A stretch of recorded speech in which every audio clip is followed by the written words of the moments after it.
10ஆம் வகுப்பு கணிதம் பயிற்சி 2.7ல் 10வது கணக்கு. ஒரு நபர் ஒரு நிறுவனத்தில் துணை மேலாளராக பணியில் சேர்கிறார். அவருக்கு அந்நிறுவனம் முதல் மாத ஊதியமாக 60,000 வழங்குகிறது மற்றும் ஆண்டு ஊதிய உயர்வு 5% வழங்குவதாக ஒப்புக்கொள்கிறது. 5 வருட முடிவில் அவருடைய மாத ஊதியம் எவ்வளவு? அப்போ இங்கே மாத ஊதியம் 60,000 அப்படின்னு கொடுத்துருக்கு. அப்போ முதல் வருடம் முழுவதும் வேலை பார்த்த பிறகு அடுத்த வருடம் அவருக்கு கிடைக்கக்கூடிய மாத ஊதியம் அப்படிங்கிறது 5% ஊதிய உயர்வோடு கிடைக்கும்.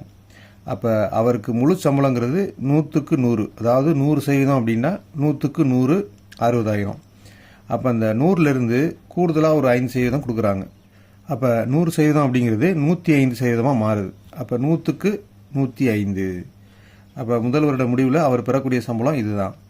அடுத்து 2ஆம் வருட முடிவில் இதே சம்பளத்தில் இன்னும் கூடுதலாக 5% ஊதிய உயர்வு அளிக்கிறாங்க.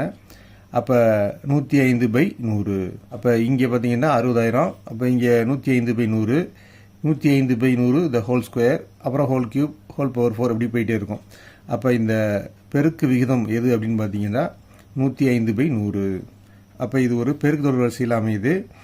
இதனுடைய முதல் உறுப்பு A = 60,000, பெருக்கு விகிதம் 105/100. இதை நம்ம 5ஆம் வாய்ப்பாட்டில் சுருக்கிடலாம். 4×5 ஈரைந்து 10, 0 5ஆல் வகுத்தா 0, 4×5 ஈரைந்து 10, 4×5. கேள்வி என்ன அப்படின்னா 5 வருட முடிவில் அவர் பெறக்கூடிய ஊதியம் என்னன்னு கேட்டிருக்கு. அப்போ 5 வருடம் முடிஞ்ச பிறகு அவர் எந்த மாதம் ஊதியம் பெறுவார்? 5 வருடம் முடிஞ்ச பிறகு 6வது வருடத்தின் முதல் மாதம் தான் ஊதியம் பெறுவார். அப்போ 5 வருட முடிவு அப்படிங்கிறது 6வது வருட தொடக்கம். அப்போ n = 6. அப்போ இந்த ஃபார்முலாவில் எண்ணுக்கு பதிலாக 6ன்னு போட்டால் நமக்கு விடை கிடைச்சிரும். அப்போ T எண்ணுக்கு பதிலாக 6 A வந்து முதல் உறுப்பு 60,000 இன்ட்டு ஆறுக்கு பதிலாக 21/20 ஹோல் பவர் n-1. அப்போ எண்ணுக்கு பதிலாக 6 - 1.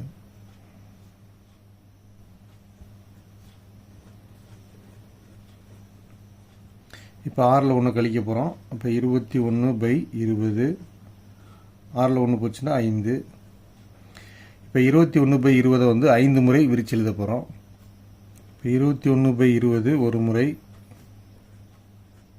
2 முறை,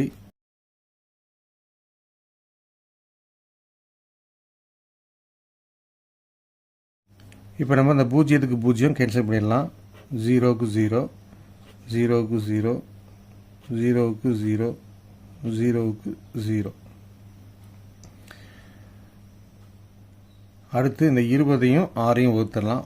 4×2 2 4, 3×2 6, 5×2 20. அடுத்து 3ஐயும் 21ஐயும் பெருக்குனா 63. அடுத்து 21ஐயும் 21ஐயும் பெருக்குனா 441. 21 21 பெருக்குனா 441 பை 2 2 2 2. இந்த 4 2ஐயும் பெருக்க போகிறோம். 2 4, 4 2 8, 2 16. 16 இன்ட்டு இந்த 10 அப்படி போடுங்க. இப்போ இந்த 3 எண்ணையும் நம்ம பெருக்கிட்டோம்டா நமக்கு கிடைக்கிறது 1,22,52,303.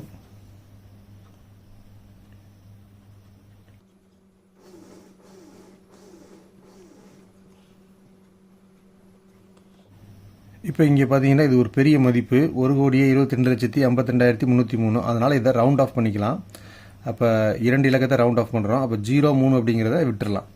அப்போ விட்டுட்டோன்னா நமக்கு கிடைக்கிறது 1,22,52,300. இதை ரவுண்ட் ஆஃப் பண்ணிட்டோம். 303ங்கிறத 300ன்னு எழுதிட்டோம். 16 இன்ட்டு 10. இப்போ இந்த 0க்கு 0 கேன்சல் பண்ணிடலாம். இப்போ மிச்சம் இருக்கிறது பார்த்தீங்கன்னா 12,25,230. இது ரெண்டையும் நம்ம வகுத்துக்க போகிறோம்.